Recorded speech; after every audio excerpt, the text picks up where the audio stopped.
Hello friends, welcome back to my YouTube channel. तो स्वागत है आप सभी का मेरे इस यूट्यूब चैनल पर। तो भाई रीट का जो एग्ज़ाम है वो मेरा कंप्लीट हो गया है, मेरी तैयारी पूरी हो गई है।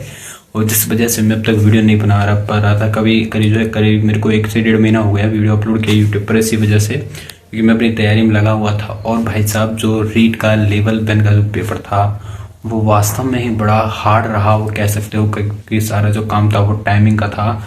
और जो क्वेश्चन थे वो इस हिसाब से दे दिए थे कि भाई टाइमिंग कम पड़ रही थी लोगों के लिए। कई बच्चे तो है वो अपने हमारे जो एग्ज़ाम रूम था उसमें कई बच्चे तो भाई उनका वो एम नहीं भर पाए थे टाइम कम पड़ने की वजह से।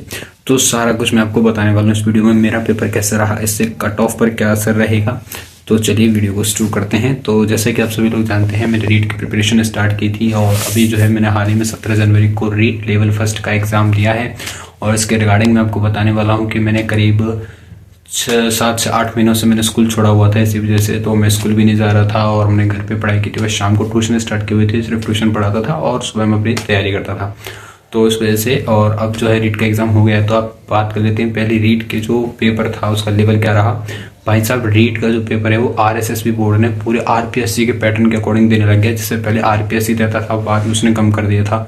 लेकिन फिर से अब क्या है, आरएसएसबी बोर्ड ने आरपीएससी वाला पुराना पैटर्न उठा लिया है। आरपीएससी जैसे देती थी पहले कथन, निष्कर्ष वाले, मिलान वाले, ऑप्शंस में भी ऑप्शंस वाले, तो ऐसा अब आरएसएसबी बोर्ड ने स्टार्ट कर दिया है, जो कि पूरी तरह से सोच पर आधारित पेपर होने वाला है। यानी कि अब बस सिर्फ रट्टा मारने वाली चीज़ नहीं रहेगी पेपर में। अब आपको जो है सोचना समझना पड़ेगा, तब जाकर आप उस ऑप्शंस को क्लिक कर पाओगे और तब जाकर आप उस नौकरी को प्राप्त कर पाओगे।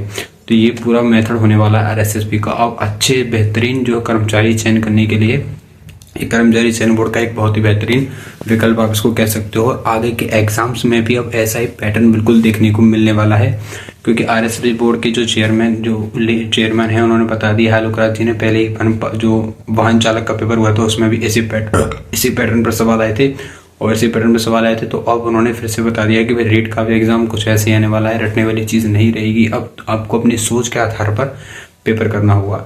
तो जैसे कि पता है सबको, 2.5 घंटे का पेपर था भाई साहब। पूरी तरह से जो है लोगों को तो पेपर देख करके सिर में दर्द होने लग गया था। 64 पेज का जो पेपर था उसको पढ़ने में 2.5 घंटे में, भाई साहब 2.5 घंटे में पढ़ना है, क्वेश्चन को सॉल्व करना है, उसके आंसर को हमारे में फिल करने हैं।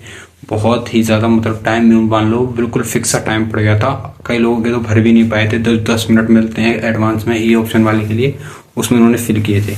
और कई लड़कियां तो रोने भी लग गई थी क्लास में, जो ओएमआर में वो फिल नहीं कर पाई। जो टीचर जब बेल लगने पर उनकी ओएमआर खींचने लगे उनसे कि भाई वो भी पाबंद हैं इस चीज़ के, उन्हें भी वो ओएमआर खींचनी है टाइमिंग के अकॉर्डिंग। अब बच्चा नहीं भर पा रहा है तो ओएमआर वो खींचेंगे, क्योंकि उनकी भी ड्यूटी का सवाल है।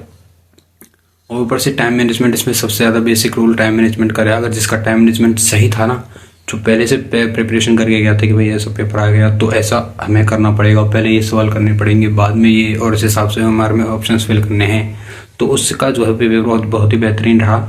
तो लेवल तो सभी को आप देख लिया। L2 का जो लेवल था वो L1 के लेवल से थोड़ा सरल माना जा रहा है, और शिफ्टों का बस L1 का पेपर सबसे कठिन था अभी तक। ठीक है, अब बात कर लेते हैं भाई मेरे स्कोर की। तो मेरा जो स्कोर है वो अभी मैंने मैच नहीं किया, क्योंकि मैं ऑफिशियल आंसर की से इसको मैच करूँगा। हाँ, अटैम्प्ट की बात कर सकते हैं।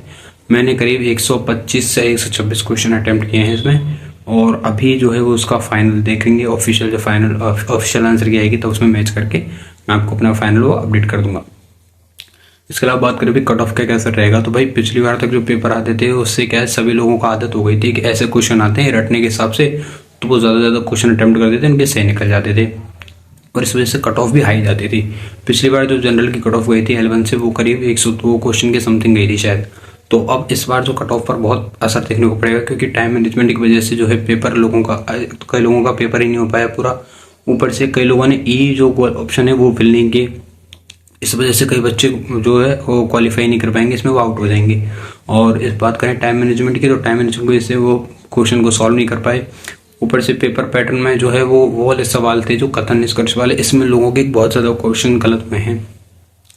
तो इससे कट ऑफ पर भारी प्रभाव देखने को पड़ेगा। कट ऑफ यानी कि पिछली बार से कम जाने वाली है। कुछ नंबर आपको कम देखने को मिलेंगे, लेकिन आपको पता है कि पिछली बार जो जगह थी वो करीब 14-15 हज़ार जगह थी L1 में, और इस बार जगह आपको पता है सिर्फ 5,000 जगह हैं और बच्चे हैं करीब 2,41,000। तो इस वजह से कट ऑफ पर आपको थोड़ा बहुत इफेक्ट देखने को मिलेगा, ज़्यादा इफेक्ट नहीं। जैसे पिछली बार 100-102 क्वेश्चन थी, तो इस बार आपको 95 क्वेश्चन देखने की समथिंग मिल सकती है। तो ये तो पूरी जानकारी। इसके अलावा और आपको आगे जो भी एग्जाम्स होंगे उन सभी में आपको ऐसे पैटर्न देखने को मिलेगा आरएसएसबी बोर्ड की तरफ से, क्योंकि हाल ही में एलडीसी के जो पेपर होने वाले हैं, एलडीसी की जो वैकेंसी आएंगी 10,644 पदों पर, उसमें भी आपको सेम ऐसे पैटर्न देखने को मिलने वाला है। और आगे आरएसएसबी बोर्ड के ऐसी पैटर्न के अकॉर्डिंग आपको तैयारी करनी पड़ेगी, तभी जाकर के आप कोई नौकरी अपने हाथों में ले सकते हो। इसके अलावा और कोई अगर आपको जानकारी चाहिए तो मुझे कमेंट में ज़रूर बता दें। तब तक के लिए धन्यवाद।